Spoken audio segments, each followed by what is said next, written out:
안녕하세요. 말씀 베이커리 209번째 시간 함께 기도하심으로 시작하겠습니다. 거룩하신 주님 감사합니다. 주님의 말씀을 묵상합니다. 성령님께서 말씀에 조명이 되어 주시옵소서. 우리 주 예수님의 이름으로 기도합니다. 아멘. 네, 오늘 보실 말씀은 출애굽기 28장 15절에서 30절까지의 말씀입니다. 너는 에봇을 짤 때와 같은 방법으로 금실과 청색실과 자주색실과 홍색실과 가늘게 꼰 모시실로 정교하게 짜서 판결 가슴바지를 만들어야 한다. 이것은 두 겹으로 겹쳐서 네모나게 만들되 그 길이가 한 뼘, 너비가 한 뼘이 되게 하여라.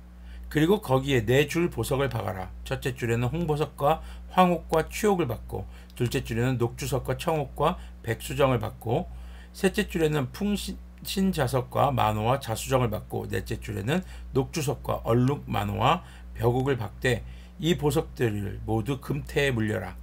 이 보석들은 이스라엘의 아들의 수대로 12이 되게 하고 인장반지를 새기듯이 보석마다 각 사람의 이름을 새겨서 이 보석들로 12지파를 나타내게 하여라. 자, 판결 가슴바지. 자, 제사장들의 흉패입니다. 흉패라는 것은 가슴막이거든요. 그런데 여기에 특징은 12개의 보석을 박는 것이고 12개의 보석마다 각 지파의 이름을 새겨 넣었다는 것입니다. 자, 이것은 어제 말씀 나눴던 제사장의 에봇을 짤 때와 마찬가지의 모습, 그리고 에봇 어깨에 올라가는 홍만호 보석에 12지파의 이름을 6개씩 새긴 것과 동일한 의미로 볼 수가 있을 것입니다. 그런데 이 흉배의 이름이 표준세 번역에 뭐라고 나오냐면 판결 가슴바지라고 합니다. 자, 그럼 이것은 판결할 때 입는 옷입니다.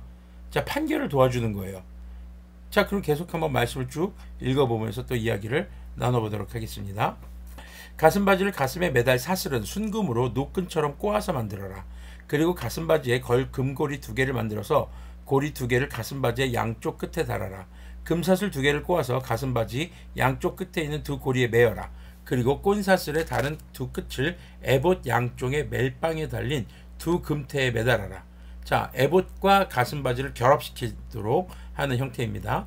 금고리 2개를 더 만들고 그것을 가슴바지 아래의 양쪽 가장자리 안쪽인 에봇과 겹치는 곳에 달아라. 그리고 다른 금고리 2개를 더 만들어서 에봇의 양쪽 멜빵 앞자락 아래에 곧 정교하게 짠 에봇띠를 매는 곳 조금 위에 달아라. 청색실로 꼰 끈으로 가슴바지 고리를 에봇 고리에 매되 정교하게 짠 에봇띠 조금 위에다 매어서 가슴바지가 에봇에서 떨어지지 않도록 하여라. 아론이 성소를 들어갈 때에는 이스라엘의 아들들의 이름이 새겨진 판결 가슴바지를 달고 들어가게 하여 이것을 보고 나 주님이 언제나 이스라엘을 기억하게 하여라. 자, 성소에 들어갈 때 평상시에는 에봇만 입어도 돼요. 그런데 성소에 들어갈 때 하나님의 말씀을 듣고 또 주님 앞에 나아갈 때는 바로 이 판결 가슴바지를 반드시 하고 가야 한다는 겁니다. 우선 말씀 본문에 나타난 목적은 바로 하나님께서 이스라엘을 기억하게 해야 한다는 것입니다. 그것을 보고 주님께서 기억하시겠다는 겁니다. 자, 우리도 역시 마찬가지죠. 오늘날 그리스도인들이 주님 앞에 나아갈 때 그냥 나 혼자만 나가는 것이 아닙니다. 모든 그리스도인들은 하나님과 또 하나님의 믿지 않는 사람들, 복음을 전해야 할 사람들, 혹은 내 주변에 함께 신앙생활하는 사람들의 연결고리의 역할이 된다는 것입니다. 그래서 우리가 주님 앞에 나아갈 때 우리의 가슴에 그들의 이름을 새기고 주님 앞에 기도함으로 예배함으로 나아가야 하는 것을 우리는 기억해야 할 것입니다. 자, 30절을 보면요, 아주 중요한 게 나옵니다. 판결 가슴바지 안에 우림과 둠밈을 넣어서, 우림이라는 것은요 빛이라는 것을 뜻하고 둠밈이라는 것은 완전하다는 것을 뜻합니다. 아론이 주님 앞에 들어올 때 그것을 가슴에 지니고 들어오게 하여라. 아론은 주님 앞에서 이스라엘 자손의 시비를 가릴 때에, 시비라는 건 옳고 그름, 서로 의견 분쟁이 있을 때 어느 것이 옳은가 이것을 가릴 때 언제나 그것을 가슴에 지녀야 한다. 자, 그래서 재판할 때, 판결할 때, 사람들의 시비를 가릴 때 이 사용했던 게 우림과 둠밈입니다. 자, 이것은 이제 보석으로 알려져 있고 이것이 어떻게 사용되었는지는 정확하게 나오지는 않습니다. 그런데 사무엘상 14장의 내용을 보면은 이제 사울이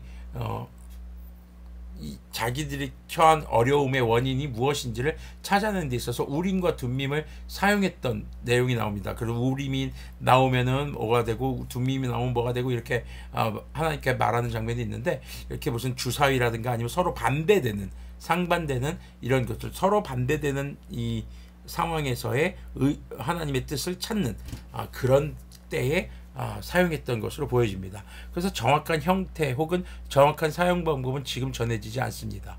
왜 그럴까요?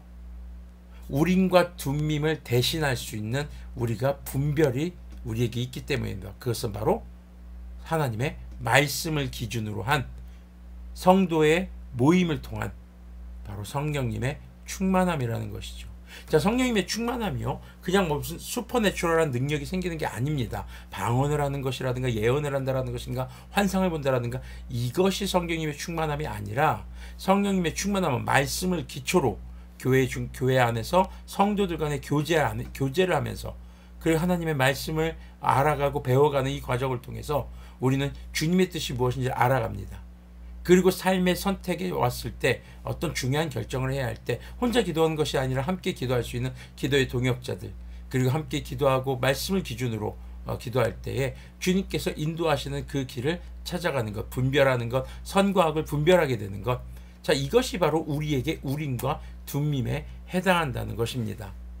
자, 그래서 우리는 완전한 하나님의 말씀을 의지합니다. 우리가 어디로 가야 할지 모를 때 우리를 인도하시는 그 주님의 인도하심을 성도의 교제를 통해 우리는 알아가게 됩니다. 그렇게 함으로써 우리는 선과 악을 분별하고 주님의 뜻을 분별해서 선택해서 나가게 된다라는 것이죠. 자, 제사장의 이 옷 안에는 이렇게 에봇, 바로 가슴 판결 가슴 바지에 담겨 있는 보석의 의미들, 그리고 그 안에는 우림과 둠밈이 있었던 것. 구약의 사람들은 바로 이 우림과 둠밈을 통해서 하나님의 뜻을 분별했습니다.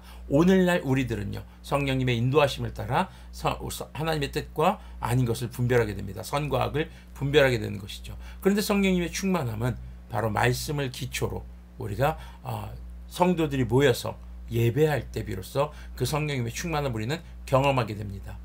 그러면 교회에서만 성령님의 충만함을 누리게 될까요?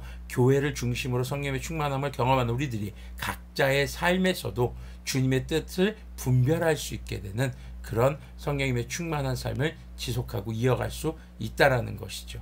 자, 그렇기 때문에 우리는 말씀이 기초가 되어야 합니다. 말씀을 기초로 기도와 교제와 헌신, 그리고 주님의 이름을, 주님이 하신 일을 높이는 찬양을 통해서 예배자로서 서가고 그 온전한 예배를 통해 우리는 성령님의 충만함을 경험하게 됩니다. 그것이 곧 분별의 기준이 되는 것을 여러분들이 기억하셨으면 좋겠습니다. 그래서 오늘 바로 판결 가슴바지와 우림과 둠밈, 이 이름을 우리가 기억할 수 있도록 오늘의 말씀의 제목은 완전한 빛의 판결이라고 지었습니다. 완전한 바로 둠밈의 의미였죠.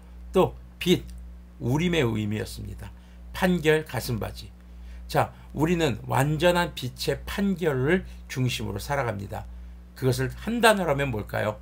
네, 우리 주 예수 그리스도님, 바로 예수님입니다. 성육하신 말씀이신 예수님. 오늘도 이 말씀을 기초로 여러분들 혼자서만 끙끙 앓지 마시고 말씀을 기초로 서로 성도 간의 교제를 통해, 그리고 함께 서로를 위해 중보해 두는 기도와 그리고 살아있는 예배자의 삶을 통해 우리가 주님의 뜻을 분별하는 그런 한순간 한순간이 되시기를 소망합니다. 기도하겠습니다.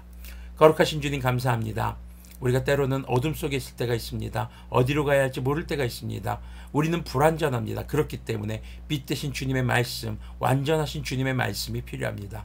주님, 우리가 주님의 말씀을 기준으로 성도의 교제와 기도와 헌신을 통해 주님을 높이며 예배하는 그 삶 가운데 역사하시는 성령님의 충만함을 경험하며 선과 악을 분별하는 그런 우리들이 될 수 있도록 긍휼을 베풀어 주시옵소서. 오늘도 주님께서 우리를 인도해 주시기를 간절히 소망합니다. 우리 주 예수님의 이름으로 기도합니다. 아멘. 네, 오늘도 거룩한 예배자의 삶을 통해 주님의 뜻을 분별하는 그런 우리 모든 성도님들이 되시기를 권면드리겠습니다.